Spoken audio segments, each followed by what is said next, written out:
हाथरस सत्संग भगदड़ कांड को लेकर यूपी पुलिस ने जो 3200 पन्नों की चार्जशीट फाइल की, उसमें भोला बाबा का नाम ही गायब है, जिसके बाद इस पर कई सवाल खड़े हो रहे हैं। इसी कड़ी में अब मायावती ने इसी मुद्दे को उठाते हुए सीधे योगी सरकार को घेर लिया है। यूपी की पूर्व मुख्यमंत्री और बसपा सुप्रीमो ने योगी सरकार को आड़े हाथ तो लेते हुए सोशल मीडिया प्लेटफॉर्म एक्स पर प्रतिक्रिया दी। उन्होंने चार्जशीट में सूरजपाल सिंह उर्फ भोले बाबा का नाम न होने को लेकर सरकार पर निशाना साधा। मायावती ने अपने ट्वीट में लिखा, यूपी के हाथरस में 2 जुलाई को हुए सत्संग भगदड़ कांड में 121 लोग, जिनमें अधिकतर महिलाएं व बच्चों की मृत्यु के संबंध में दाखिल चार्जशीट में सूरजपाल सिंह उर्फ भोला बाबा का नाम नहीं होना जन विरोधी राजनीति है, जिससे साबित है कि ऐसे लोगों को राज्य सरकार का संरक्षण है जो अनुचित है।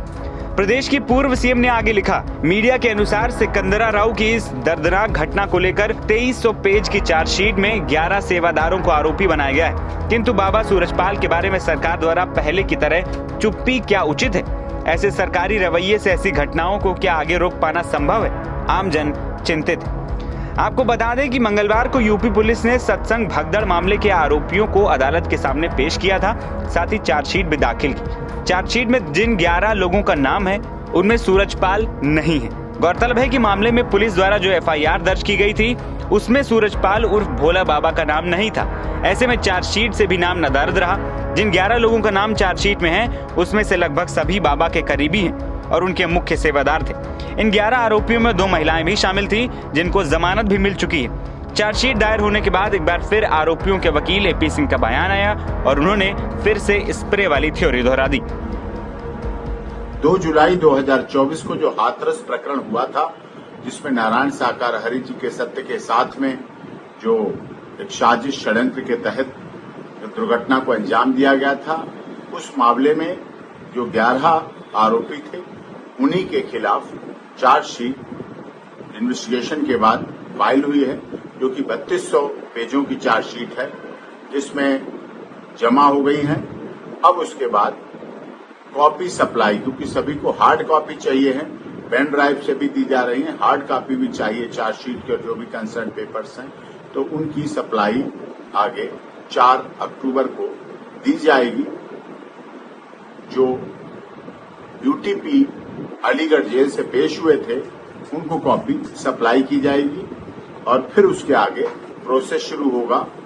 फिर उसके आगे केस प्रोसीडिंग शुरू होगी। कुछ लोगों की हाई कोर्ट में, ऑनरेबल हाई कोर्ट में बेल पेंडिंग है, वो अलग प्रोसेस है। यहाँ इन्वेस्टिगेशन कंप्लीट हो गई है।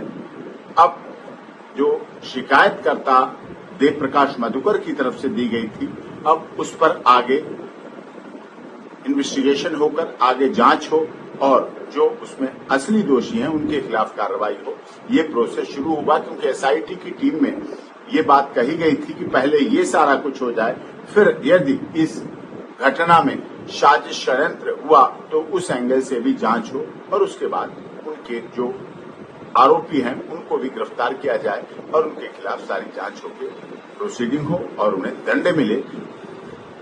कोई भी दोषी बचना नहीं चाहिए और किसी भी निर्दोष को दंड नहीं मिलना चाहिए। Access to justice for all, न्याय सबको मिलते हुए भी इस केस में दिखना चाहिए और यही माननीय अदालत जो जहां ट्रायल सीजेएम साहब की कोर्ट हाथरस में चल रहा है, उनका भी यही आशय है कि निर्दोष दंडित नहीं होना चाहिए और कोई भी दोषी हो बचना नहीं चाहिए। आपको याद होगा कि इस साल जुलाई में हाथरस के फुलरई गांव में सत्संग का आयोजन किया गया था। एक खेत में सत्संग का आयोजन किया गया। वैसे तो आयोजकों ने 80,000 लोगों के आने का अनुमान लगाते हुए प्रशासन से इजाजत ली थी। हालांकि 2.5 लाख श्रद्धालु मौके पर पहुंच गए। सत्संग के बाद जब सूरजपाल वहां से निकले तो बड़ी संख्या में भक्त उनके पीछे जाने लगे। ऐसे में भगदड़ मच गई। घटना में 121 लोगों ने अपनी जान गंवा दी थी। एनबीटी ऑनलाइन की रिपोर्ट।